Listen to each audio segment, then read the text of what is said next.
Nous revoici avec Taoki, Hugo et les parents d'Hugo à la maternité. Rappelle-toi, la maman d'Hugo vient d'accoucher et Hugo vient d'avoir un petit frère ou une petite sœur.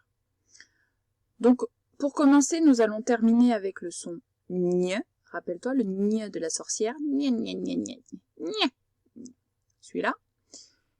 Et ensuite, nous irons lire l'histoire de Taoki.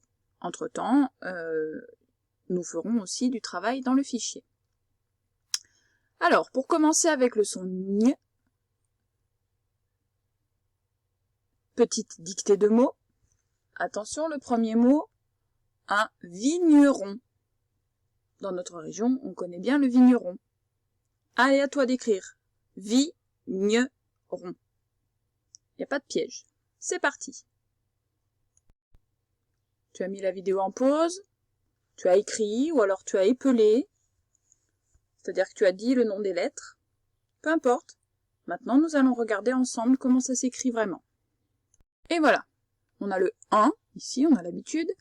Vi, pour la première syllabe. Attention, le V et le I. Le V ne doit pas descendre trop bas. Ici, l'ordinateur fait avec la lettre une boucle. Nous, on a appris sans boucle. Ensuite, la syllabe ñ, avec le GN qui fait ñ, plus le E, et rond, tout simplement. Le deuxième mot, le gagnant. Allez, pareil, tu mets en pause pour pouvoir faire chercher les lettres.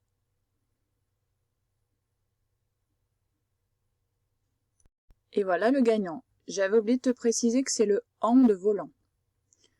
Donc le gagnant, on a la syllabe ga. Très simple. Le G n'a pas peur du A. D'accord? Donc il n'a pas besoin du U, il y va tout seul. Ga et gnan avec le ñ et le an de volant et un T muet puisqu'on peut dire une gagnante. Donc le T on le met tout près. Le mot suivant, un chignon. C'est du chignon, c'est ce que font les filles sur la tête. Hein. Pour la danse souvent. Allez à toi, tu mets en pause.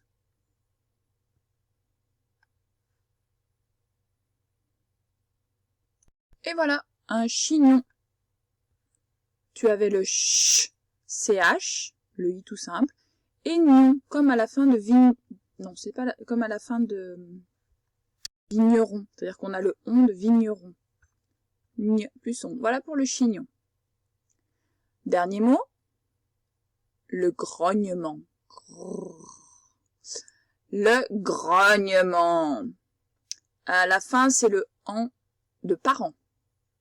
C'est parti, tu mets en pause pour pouvoir écrire ou dire le nom des lettres à l'oral.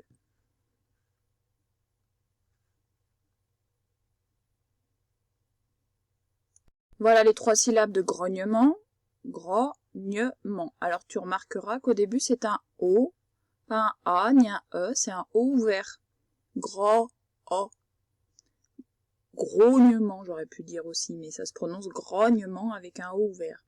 Tu vois à la fin le en de parent, pardon, et le T muet. Et oui, grognement. Voilà pour le mot. Maintenant que nous avons terminé cette petite dictée, eh bien, j'aimerais que tu prennes ton fichier de français à la page 39, tu vois, c'est indiqué tout en bas. Et je voudrais, même s'il a une petite étoile, que tu fasses l'exercice 8. Donc, écris une phrase pour décrire chaque image, c'est ça la consigne, tu la vois et tu arrives à la lire. Regarde bien la première image, puis la deuxième. Imagine dans ta tête la phrase que tu pourrais dire. Regarde à gauche, on voit un garçon avec une casquette, il a un panier, et surtout, que fait-il? On peut faire une phrase très simple, il y a plusieurs solutions. Simplement, on pourrait dire « Il ramasse des champignons ». Ou alors, le garçon ramasse des champignons. Ou encore, le garçon ramasse un champignon et va le mettre dans son panier. Voilà. On n'a pas trop la place de parler de la casquette. Hein. Tu vois, il n'y a qu'une seule ligne pour qu'une seule phrase. Plusieurs possibilités avec plusieurs longueurs possibles. Sur la deuxième image, regarde bien. On voit une fille. Alors, oui, elle se coiffe. Mais avec quoi? C'est ça qui est important. Comme tu vois dans la première image, on avait le mot champignon, puisqu'on est dans le son ñ. Eh bien là, elle se coiffe avec un peigne. Donc une phrase toute simple, ça pourrait être « Elle se peigne ». Un peu plus long, « La fille se peigne ». Un peu plus long, « La fille se peigne et tire la langue ». Par exemple. Voilà. 3 solutions. Je ne te demande pas d'écrire les 3. Je t'ai aidé à trouver la solution. Tu te souviens d'une des 3 et puis tu l'écris, à moins que tu aies une autre idée. C'est possible aussi. Une fois que tu auras fait ce travail-là et que tu auras écrit sur ton fichier, tu prendras ton manuel à la page 127 pour lire les phrases et l'histoire de Taoki. Pour l'instant, tu vas mettre la vidéo en pause. On se retrouve après que tu aies fini pour parler du texte et de l'histoire de Taoki. Allez, tu mets en pause. À tout à l'heure.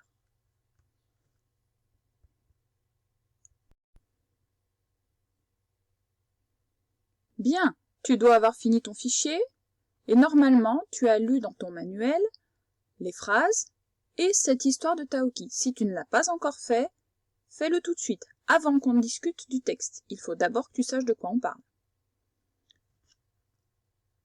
Maintenant, nous allons regarder cette histoire de Taoki que nous venons de découvrir et qui va nous permettre d'avoir des informations supplémentaires par rapport à l'image. Alors, par exemple, est-ce qu'Hugo a eu un petit frère ou une petite sœur? J'aimerais que tu trouves la phrase exacte. Tu la montres à l'adulte qui est à côté de toi. La phrase exacte qui nous permet de savoir si c'est un garçon ou une fille. Tu l'as trouvée? Regarde, elle est à la 5e ligne cette phrase. 1, 2, 3, 4, 5. Le lendemain matin, Hugo apprend que sa petite sœur est née. Et si tu finis la phrase, que là elle n'est pas terminée, on a même une information supplémentaire. On apprend comment s'appelle cette petite sœur. Elle s'appelle Agnès. Tiens, tu sais le lire ce mot, il était dans ton cahier bleu.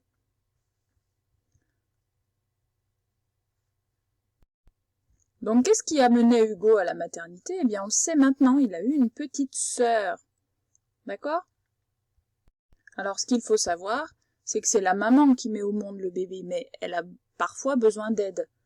Donc pour l'aider, en règle générale, surtout dans une maternité, c'est une sage-femme qui l'aide à accoucher, qui l'encourage, qui lui dit comment faire, comment se positionner. Voilà. Et parfois, il y a aussi besoin d'un médecin spécialisé dans les naissances. Quant au bébé, quand il naît, à sa naissance, alors soit il tète le sein de sa maman, soit il prend le biberon.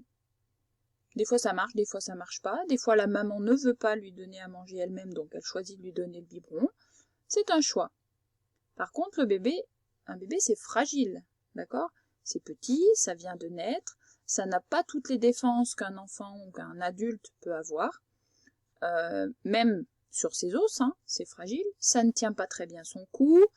Hein, tu as sans doute vu des animaux parfois aussi se lever, ils sont fragiles au début, ils savent pas bien marcher, ben, le bébé c'est pareil, il sait pas marcher, il y a plein de choses qu'il n'a pas encore appris, et puis bah, il sait pas par exemple tenir sa tête, hein.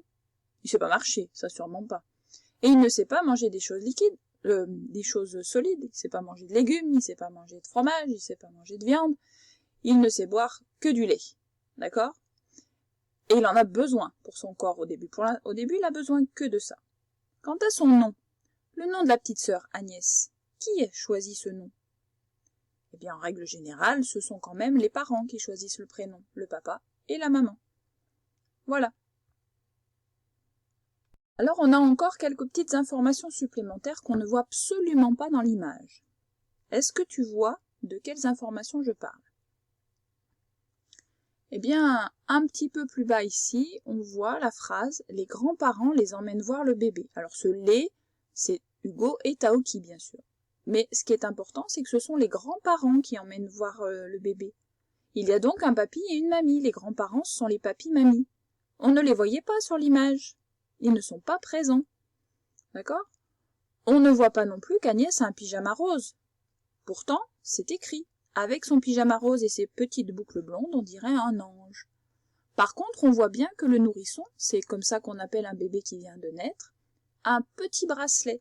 Le petit bracelet qu'on lui met au poignet, c'est pour savoir son nom, pour qu'on ne le perde pas, qu'on ne le confonde pas avec un autre bébé, et surtout qu'on sache à quelle maman le rendre. Parce que parfois les bébés se ressemblent.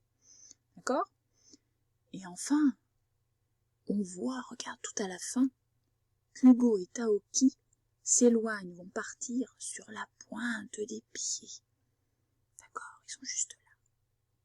Mais avant d'y aller, ils étaient fous de joie et ils trépignaient d'énervement. Alors ils trépignent, ça veut dire ils sont impatients, ils tapent des pieds comme ça, disent allez, allez, allez, allez, on y va, on y va, on y va, on y va. Ça veut dire ça, trépigner. Alors je te le lis encore un petit coup, ce texte, moi, et je te donnerai des informations sur quelques bouts parfois difficiles. Quelques jours après le retour de Hugo de classe de mer, sa maman est partie en trombe à la maternité accompagnée de son mari pour accoucher. Le lendemain matin, Hugo apprend que sa petite sœur est née. Elle s'appelle Agnès. Fou de joie, il trépigne d'énervement. Il va bientôt la voir, et Taoki se ronge les pattes. Les grands-parents les emmènent voir le bébé. Oh, qu'elle est mignonne!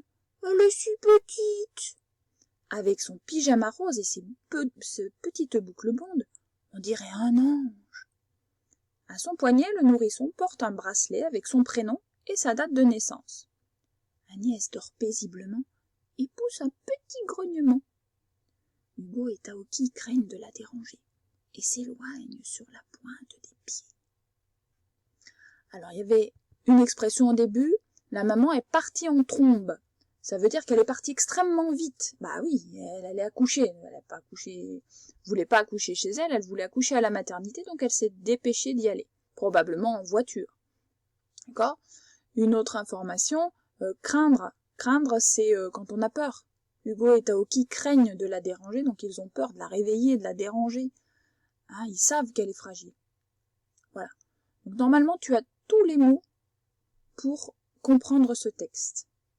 Maintenant, tu vas reprendre ton fichier et tu vas finir le travail dans le fichier.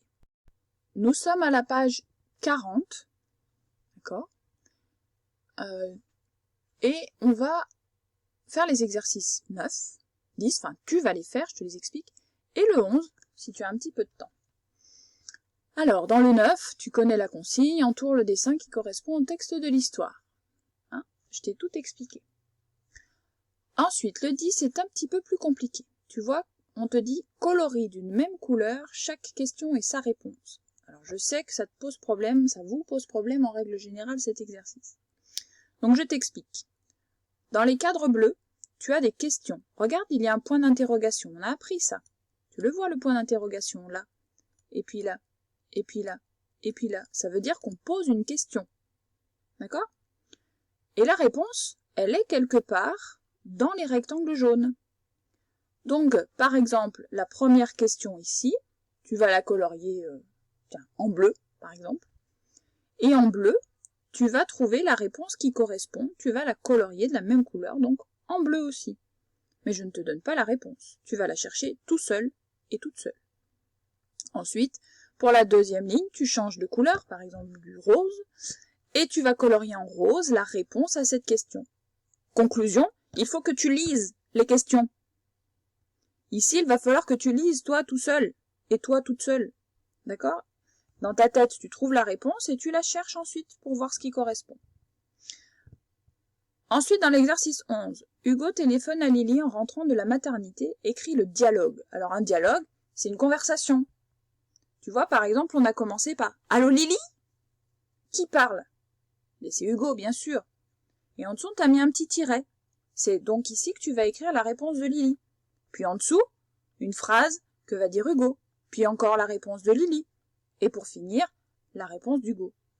Donc je te rappelle qu'il lui annonce qu'il a une petite sœur. C'est pour ça qu'il l'appelle. Ce que tu peux faire avant d'écrire, tu peux t'amuser à faire le dialogue avec quelqu'un d'autre. Avec ton frère ou ta sœur, ou avec l'adulte qui s'occupe de toi. Vous vous amusez à faire les questions-réponses, par exemple. Ça te donnera des idées pour la conversation si tu décides de faire l'exercice 11.